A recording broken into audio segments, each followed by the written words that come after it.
The mission of the movement system is to be a catalyst for reproducing disciples, leaders, churches, networks, and movements. And one of the things that has kind of been shown is if you plant a church, you don't always get more churches. And if you plant a church, you don't always get disciples. Sometimes you plant a church and you get people that move from one church to another church. And if you plant a church, you might get a church, but that church might not reproduce itself. So really the movement system is designed to be an intentional approach to reproducing on every level, from a disciple to a leader, to a church, to a network, to a movement, and then reproducing all of those things again. So here's an overall map. How do we put all those things together? If you want to think of infinity, it's ongoing and it doesn't stop. And it's also contained within a system that loops around. So if you have disciples that are reproducing and they reproduce, and leaders are raised out of there, and leaders reproduce leaders, and all of that feeds into churches that are being planted. And when you have churches together and we do things in unity, friends on mission, we create networks of churches working together side by side. And when you have momentum from that, you have a movement that you have started.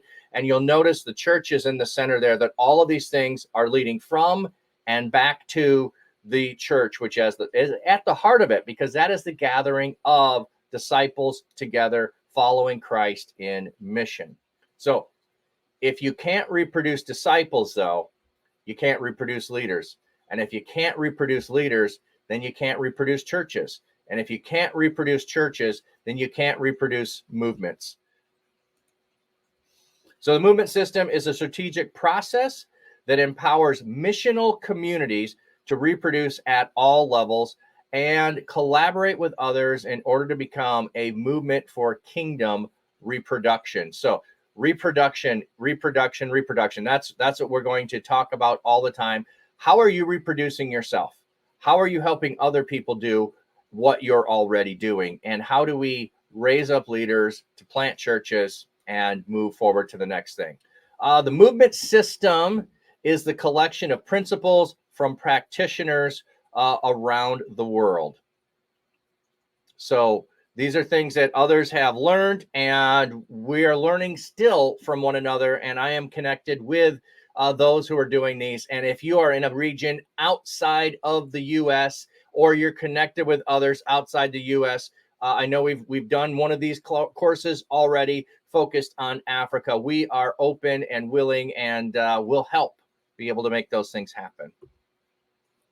The movement system is contextualized for every learning community. So I'm in Michigan, and I've lived in Texas, and I've lived in South Dakota, and I've lived in Iowa, and every one of those places had its own distinct cultural context that was important. When I was in Iowa, I needed to know about combining. And when I was in South Dakota, I needed to know about the prairies.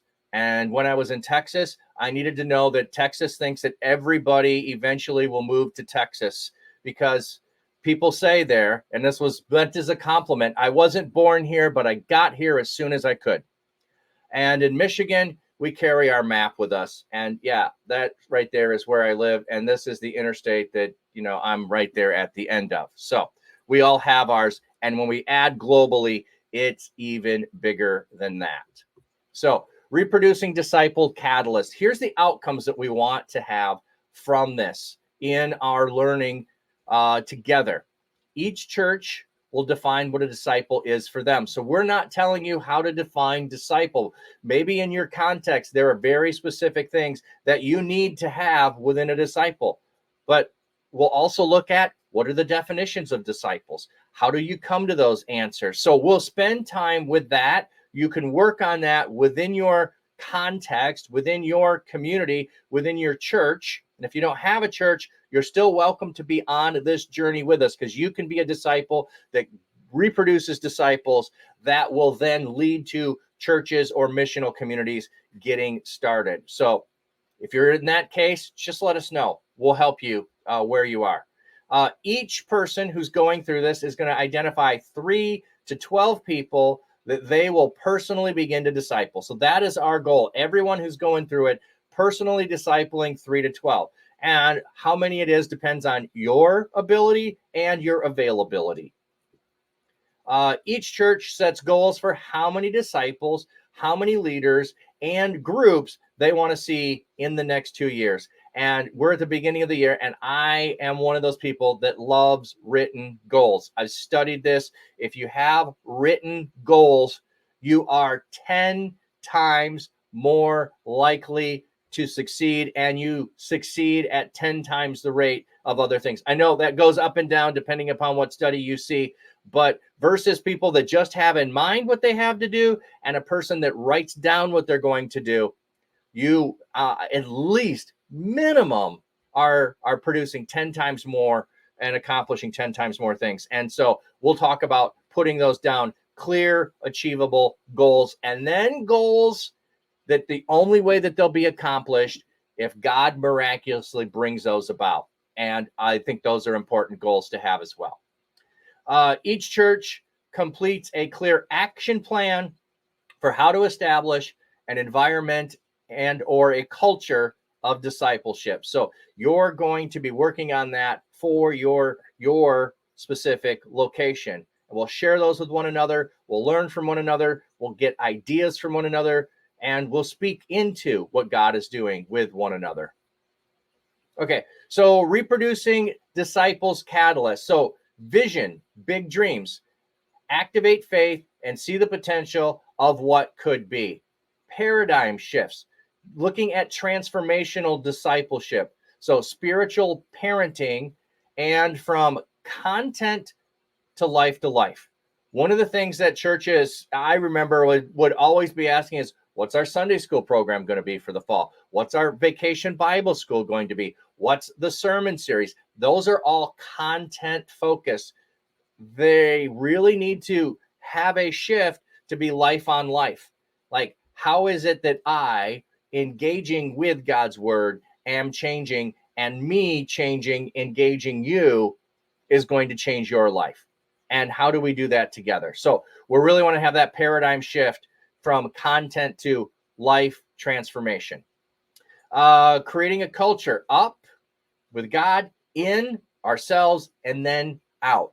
If we don't have a relationship up and we don't have a relationship in, then what we have to give out really doesn't matter. So simplifying our focus and reproducing disciples, forming disciples, practical action. We are going to get it down onto what are the steps you're going to do, defining what a disciple is, and grace and truth. So how do you go about all of those things?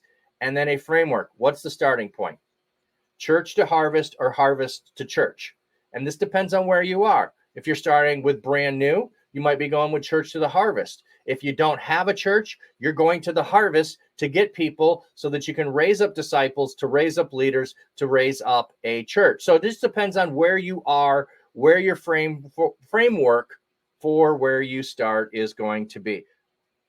Okay, so reproducing disciple catalysts. Some of the key exercises will be, are you Peter or are you Paul? So Peter starts with the existing church in Jerusalem, and Paul goes out to where there is no church. So that being the difference of which is it that you are. Are you a change manager? You're going from the church to the harvest, or you're a change agent. You're going to the harvest and you are building churches. So we'll go through those exercises, which is really kind of a cool thing to think about. And you might say, I don't fit either, or I'm a hybrid of both. We'll have that discussion as well. We will also do a start, a stop, a continue, change. So what have you started, or what needs to start? What needs to stop? What needs to continue? What needs to change? What needs to happen to reach and cultivate more disciples? What are your goals for the next 2 years? So those will be part of what we're going to do in that course. Thank you all for just that brief introduction, letting me share that with you, letting me get excited and tell you we're here to help you do multiplication, reproduction, and kingdom-focused ministry together. So if you've got questions, go ahead and put them in the chat. And if not, we'll go ahead and end this with just a little bit of saying, I appreciate all of you. Thank you for giving me your time. Thank you for all the things you're doing in the kingdom. Maybe the timing isn't right for you right now, but keep it in mind. Think about it. Be praying about it, because God is up to something amazing in 2024.